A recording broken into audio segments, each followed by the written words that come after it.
How do we revive interest in the good mother archetype?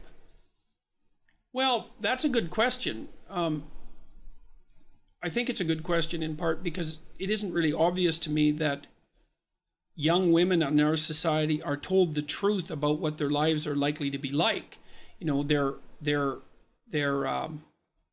taught both explicitly and implicitly that their primary interest will be in the pursuit of a dynamic career.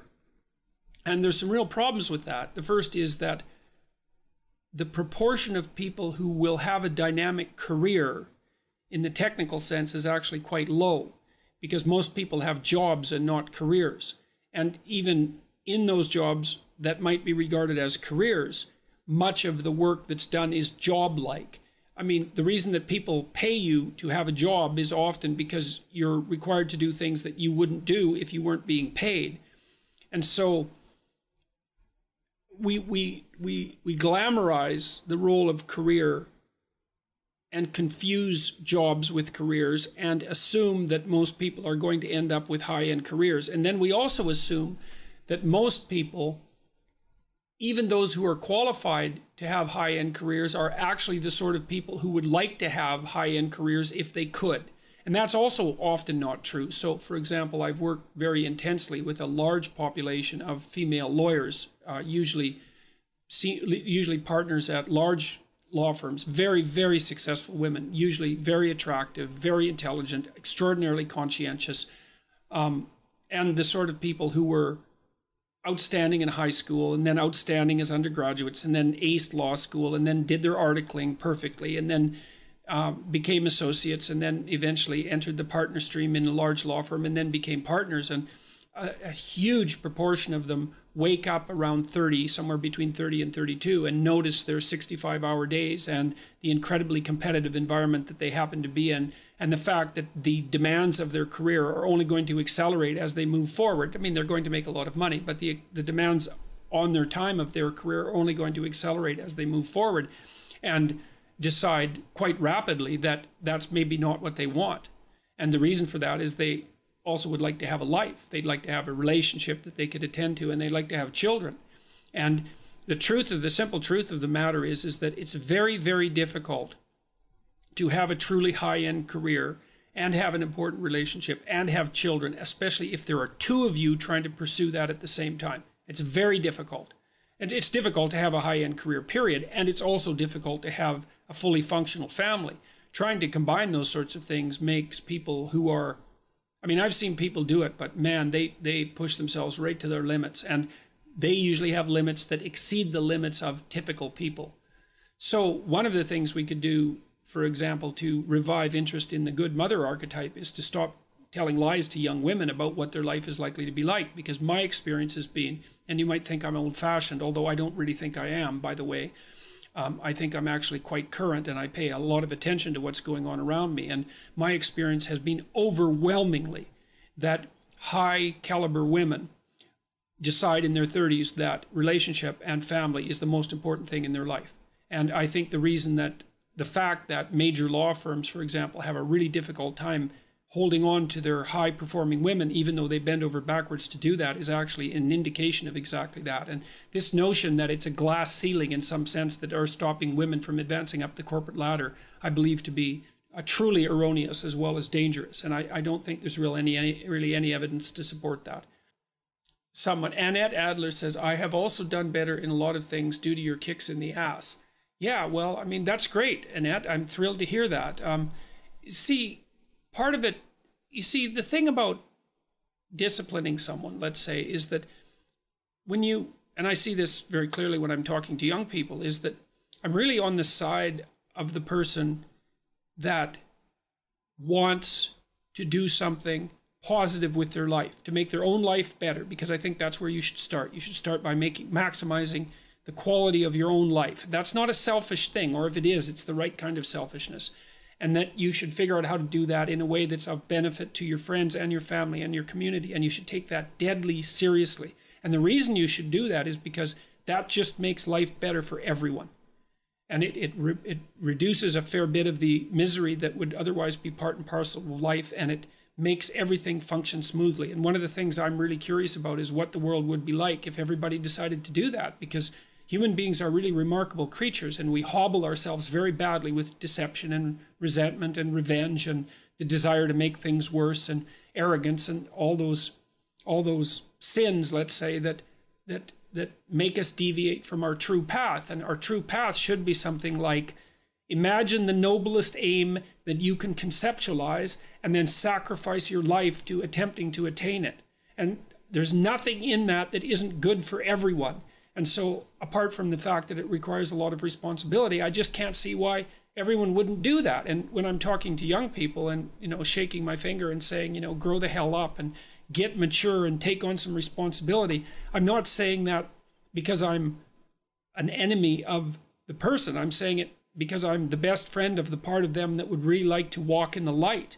And it's an invitation to walk in the light. And it would be remarkable. This is what we need to do, as far as I'm concerned, not only in the West, but in the world at large, but maybe in the West first, is we have to consciously decide that we're going to do everything we can as individuals to walk in the light, and to regard that as a noble and heroic endeavor, and to make that first and foremost in our lives. And that's what we should be educating young people to do, and they can do that. And so I have dozens of people writing to me and talking to me all the time who are saying the same thing. They're saying, look, I've really been trying to get my act together over the last 6 months. I've been trying not to lie, which is slightly different than trying to tell the truth, right? It's a more humble goal to not lie, because you can tell when you're lying, but you can't necessarily tell when you're telling the truth. And I've been coming up with a plan, and I've been trying to discipline myself, and I've been cleaning up my room, which is like a nice humble act that involves transforming chaos into order. And they write and say, God, things are just working out way better for me. It's like, whoa, do it, man. That's just, you keep that up for 15 years and you'll be unbeatable. And that's what we should be convincing young people to be, is to be unbeatable. And not because that's what they should do or because they're bad if they don't, but because there's nothing better you can possibly do with your limited and suffering bound life than to aim high and sacrifice yourself to the attainment of those goals. So that's being a highly creative woman. I find myself fearful that having kids will be spiritual suicide, hindering my endeavors, but I also don't want to have an unfulfilled life. Can I have a full life without kids? Well, yes, I suspect you can, although it's risky, Maddie, because it's really important for people to have kids, because the thing is that you get older than 40, and our culture is kind of dopey in that regards. It's underdeveloped. We live as if we only exist when we're young, and we don't. It's like, what are you going to do from the ages of, say, 45 to 90 or 95? You need a family around you. You need to see your children grow. You need to have grandchildren. It's a major part, maybe the most important part of the last half of life. Now, you said, being a highly creative woman, I find myself fearful that having kids will be spiritual suicide. Well, that's the part of your question that I would really address, because I would say, well, don't let them be spiritual suicide. It may be that there's a certain amount of time that you need to take away from the kids, and then this is the case for parents in general, so that you can pursue your own creative endeavors. Children do not have to devour your life. In fact, if you let them devour your life, then you'll hate them and you'll mistreat them. And so what you want to do is to set yourself up so that you can have children and have a life. And that's better for the children, and it's better for you. Like, children can be taught, encouraged to spend a fair bit of time, not when they're infants, obviously, but to spend a fair bit of time amusing themselves. And that's especially the case if you have more than one child, because they'll mutually amuse one another. It's actually easier in some ways to have more than one child, because with one child, you're constantly amusing the child. But with 2 or 3, then they're off in their little, club, especially if you can stop them from developing sibling rivalry that's too intense, and they can monitor themselves. So the trick is, if you're a highly creative woman, is be disagreeable enough so that you can carve yourself out your own space, so that you don't come to resent your children. And you're afraid of that. You're afraid that, it looks like, you're afraid that if you give yourself to children, there'll be nothing left for you. And that can happen if you have children who have terrible health problems, for example, but you can't protect yourself against those eventualities in life anyways. But I would say your best bet is to be a more selfish mother. And believe me, I've had more clients who were ruined by mothers who were too unselfish than I've had clients who were ruined by mothers who were too selfish. So you need to be there when the kids need you, but you shouldn't be there any more than is necessary. So let's see.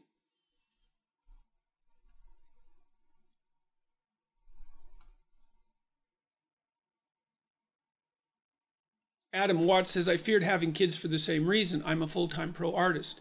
You make your own normal, said my therapist. JP is speaking the truth. Yeah, well, that's the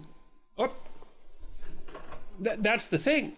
You know, don't be thinking that you can't organize your life when you have children. The thing about modern people is that they're terrified of children. And it's because they regard children as if they're miniature tyrants. And they can be, of course, because anyone will tyrannize over you if you allow them to. Perhaps not anyone, but virtually anyone. Why not regulate your children's behavior? I wrote a chapter in my new book called Don't Let Your Children Do Anything That Makes You Dislike Them. And that's like really serious advice. It's like if you allow your children to conduct themselves around you in a manner that makes you dislike them, if you're being honest, if you're paying attention to the shadow side of yourself that can be aggressive and destructive, then if you allow your children to do things that make you dislike them, then having children is going to mess up your life. But you don't have to do that.